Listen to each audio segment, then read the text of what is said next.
fixed effect here. All right, so today's going to be a pretty drawing intensive lecture. It's always nice that that comes in at lecture 17, so hopefully I will have enough electronic drawing mastery to not make this a total disaster, but we'll see how it goes. So last lecture before spring break, half of you are probably already in Hawaii or wherever it is you're going for spring break. Let's turn down the speech. How's this? I will be in Japan next week. If you have questions about the midterm material, send me emails. Don't stop by. We will have a review session the Monday after spring break, 5 to 6:30. I'll announce the location on BSpace, so you can come to that. I'll also schedule some extra office hours so you're ready for midterm too. Should we try the quiet coyote thing? Shh. There we go. All right. So midterm 2, right, isn't any easier than midterm 1. There's this thinking that, oh, he writes a hard first one, then he'll make it easy on the second one. That's rumors, right? The exams, I test your understanding of the material. You will always think it's too hard, all right? So what we're going to do is we're going to test the material beginning at the point from the last lecture before midterm 1 until, so the midterm is on Thursday, right? So when I stop talking today, that's when the material for the midterm ends. Nothing thereafter will be on the midterm. It will be on the final, and the final is cumulative. So I will give you the lucky chance to revisit all the material from day 1, bless you, until week 14 for the final again. So you walk out of here with this universal understanding of economics, and you will feel like you're seeing the Matrix, right? Neo. There we go. You know you're old when you turn on the TV and they say classic movies are on and the Matrix is playing. That's really bad.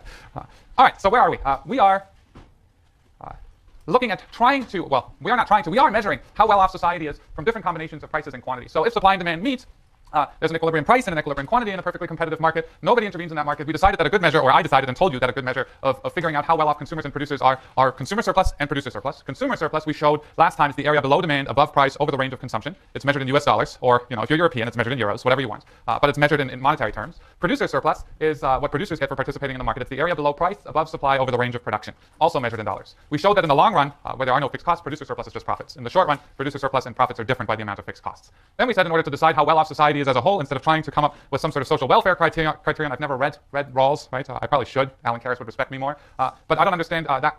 I'm not that deep. I'm pretty shallow. So what we decided is, well, maybe one good measure of welfare is just adding consumer and producer surplus. We're all well aware that this, of course, is a flawed measure of welfare since it only tries to think about maximizing the size of the pie, but doesn't say anything about equity, right? Distributional implications of different outcomes of markets. Should one person have a bigger slice of the pie than another person, and who should that person be? Go see Robert Reich about that problem, because the neoclassical economists like myself and their $20 blazers just have nothing to say about that. All right? So this is where we are. What we're doing now is we're applying that model. So who here actually went home and tried to figure out whether producing more than the competitive outcome reduces overall welfare? Who tried? On the windowsill. Was it fun? That's exactly where I wanted you to be. All right? It's really hard. It's not that straightforward at all. The point I want to get across, though, when you're trying to solve these problems, when you have your low-paying job in the federal government somewhere, or your really high-paying job in a private consulting firm, what you want is you want to get to the right answer, right? It's really important. And the best way to get to the right answer is follow the steps and definitions that I give you. Don't jump at, oh, I know what the deadweight loss is. It's a triangle, right? Follow the steps. Figure out what consumer surplus is. It's that. Figure out what producer surplus is. It's that. And then compare the two between the scenarios that you're comparing. So let's try doing exactly that by trying to show that if you force a market to produce more than the perfectly competitive output, meaning you're going to see a higher price and higher quantity than you would if you were to leave the market alone, society is not as well off as it would be if you left the market alone. Again, this assumes perfect competition, which is a strong assumption and doesn't really describe most markets, but it's a good benchmark. So let's try that. So the way I want you to think about this is pretty simple. It's always nice to have an example in mind. So in the old days, or I hear rumors that some of my colleagues still do this to this day, what did we ask you to do at the beginning of the semester? Buy a book, right? In fact, there's something called a required textbook. How much is that textbook? $5. Well, in my class, because you get to buy old editions, right? But if you $5 still? Yeah, Amazon $5? You rent it? No, Ah. All right. Well, let's say I write a textbook. I like the way you think, by the way. This is good. You should then turn around and sell it for $25 next semester to some person who doesn't understand how to shop. All right. But we call that arbitrage, which in my models doesn't exist, but it does. But we can talk about that later.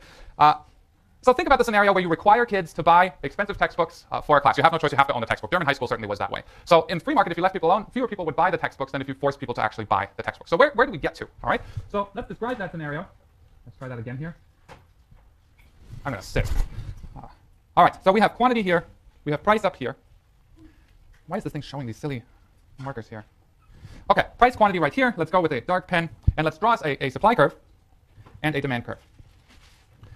We've seen these 1,000 times, all right? If I were to leave this market alone, the equilibrium quantity would be Q star, and the equilibrium price would be P star. Okay, use the big dot theorem again. Max can't draw straight lines, okay, with this thing.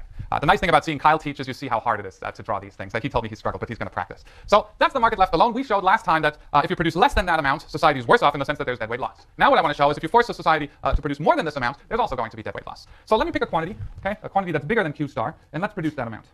Bless you. I'm again prepaying my bless yous here, all right? Too many sneezes going on today. So Q double star is the quantity that we're for some reason wanting society to consume, and the price that we're going to allow producers to charge for that quantity is P double star right here. Try that again, Max.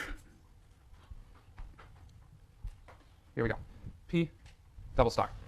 So now we've got two outcomes, right? Outcomes are always going to be price-quantity combinations. I've got the demand equals supply, Q star, P star, and I've got the, why is it not showing my Q double star? It's showing on my screen here. And we've got Q double star, P double star, right? High quantity, high price, low quantity, low price. What I want to show in terms of welfare terms now, consumer surplus, producer surplus terms, is that P star, Q star is better for society, the sum of consumers and producers, than Q double star, P double star. So what we're going to do is compare producer and consumer surplus at Q star, P star to producer and consumer surplus at Q double star, P double star. In order to do that, I'm going to need some pizza slices, all right? I'm a little bit like a Jedi of pizza, as you can tell, but the point here is I know exactly which slices to draw. When you start doing this, it's always better to just come up with more slices and then rather add up more little slices to come up with the answer than trying to draw too few slices and then struggling with getting the answer right, all right? So let me show you how it's done. Pizza slice 1, this little triangle up here, A. Pizza slice B, Massachusetts upside down.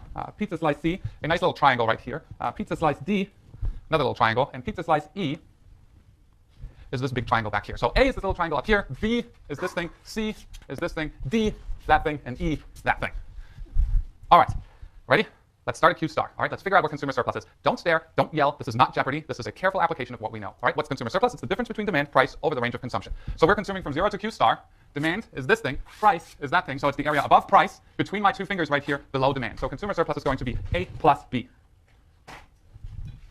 Producer surplus at P star, Q star is going to be the area between price, supply, over the range of production. So it's this triangle C right here. So welfare is A, B, C. Oh, this is some terrible handwriting here. You can do better, Max. A plus, not much, B plus C. That's welfare under the perfectly competitive outcome. If you look at your drawings from last time, those are the same triangles we had last time when we showed we were producing less than the perfectly competitive outcome. Here comes the hard part. You ready for the hard part? Not really, but we'll do it anyway, all right? Quantity produced now is Q double star. The price that firms get for it, P double star, all right? And supply is still this upward sloping line. So intuitively, without even thinking about producer surplus, if I force consumers to buy more than before, and I raise the price, right? I allow firms to raise the price above what equilibrium price was before, do you think firms will curl up in a corner and cry, or are they going to go out and party? They're going to go out and party. This is great for firms. So the answer here is probably going to be that producer surplus rises under this particular outcome. So 0 to Q double star, area above supply, below equilibrium price, over the range of production. Producer surplus, B, C, and D. B plus C plus D. So what more do they get? Well, they had C before, but now they get B and D in addition to it. They love it, right? This is really great for producers. So delta up here means the change, right? So the change in producer surplus after the policy relative to the perfectly competitive outcome. And here comes the hard part. And this is why this question is hard. And I thank you up there on the windowsill for trying, right? The hard part is trying to figure out what's consumer surplus here, all right?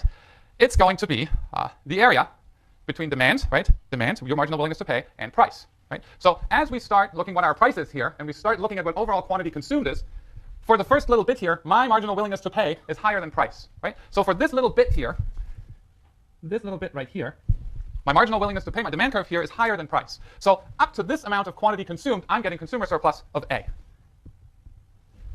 But I'm consuming more than that, right? I'm not just consuming up to here, I'm also consuming this whole amount of textbook right here.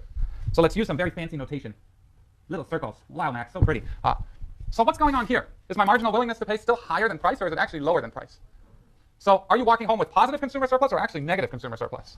Negative consumer surplus, right? Somebody's forcing you to buy something and actually enforcing it, right? Teacher shows up at school and checks whether you own the textbook or not, and if you don't, you get in trouble. So you have to buy it even though your valuation of the thing is lower than the price. So what you get is you get consumer surplus, which is the difference between demand and price, right? Marginal willingness to pay minus price over the range of consumption. So over the circled range of consumption here, your consumer surplus is still the difference between demand and price, only the problem is now that that's negative, all right? So total consumer surplus is A, which is positive, minus D minus E. So what happens to consumers? They used to have A and B, right? Now they lose B, but they also lose D and E. So B minus D minus E. So total welfare under the Q double star, P double star scenario is going to be you just add up consumer surplus and producer surplus, these two cells right here. So it's A minus D minus E plus B plus C plus D. So the D cancels out. So D cancels out. Sorry, A plus B plus C. I relabeled things, I'm sorry, I should know, and then it's minus D, here we go. So you have A plus B plus C plus D minus D, so that makes that D cancel out minus E. So it's A plus B plus C minus E. So before total societal welfare was A plus B plus C, now it's A plus B plus C minus E. So you're worse off as society by the amount E. And our deadweight loss here, very, very scary name, is E right here. This is hard. All right. If you figured this out at home on your own without looking at a textbook, you're awesome. All right. And if you didn't, that's totally fine. You're still awesome. Okay. But the point here is what we've shown now is really powerful. It's given rise to whole news networks. Right. A perfectly competitive market, left alone, produces the welfare maximizing outcome. Forcing it to produce more or less than the perfectly competitive outcome via government intervention or any other way decreases the amount of overall well-being in a society. Now again, I know I've said this like 10 times, but I already see the angry faces again. This assumes an underlying perfectly competitive market, which is a little bit like a unicorn, right? It's just very, very rare. I'm not saying they don't exist, but really, truly convincing evidence of one is really hard to come by, all right? So we've made it through one slide, and I'm 20 minutes into my lecture. But this is a really important one. You should practice this. This is a typical one where it looks sort of easy to do once you know where you're supposed to go, but start from scratch with a simple premise showing that producing more than the perfectly competitive equilibrium quantity decreases overall welfare. See if you can convince yourself and your friends and your cats that that is actually the case, all right? Practice. It'll pay back huge on midterm number 2. Okay. So here's the reason, the next picture here is going to be the reason why there's this rampage against taxation, right? So if you assume a perfectly competitive market and you charge a specific tax, what we've already shown and what we'll show again is that, actually we haven't fully shown that yet. So let me rephrase what I just said. If you charge a perfectly competitive market, if you charge a specific tax, what do we know happens to the supply curve? Thank you. This was a pathetic performance piece, right? You know this. If I charge a specific tax of tau dollars per unit, it shifts the individual firm's supply curve up by tau dollars. Aggregated across all firms, it shifts the market supply curve up by tau dollars as well. So a specific tax shifts up individual supply curves and market supply curves by tau dollars. So let's see in a picture what this means in terms of welfare for our society. If we charge a specific tax, is society better off or worse off than if we just left that society alone? So let's look at a market and let's draw it and convince ourselves that we are really becoming highly insightful economists. Okay. Supply curve. Meet supply curve's best friend, demand curve. That's a pathetic friend right here. Let's try again. Why are you not drawing? Okay. And you took your supply curve with you. Let's try that again. Supply, demand. We know what the equilibrium... I'm really not doing this. Does one of you have a clicker and you can sort of look at this. Not touching it. Who has the clicker? This is fun.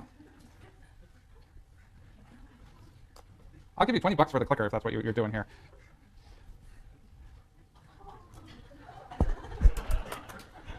Let's try that again. That's really funny. Maybe we'll let it relax a little bit. It's a little bit anxious about taxation. All right, once again. Maybe it doesn't like this ruler. Let's try the other ruler.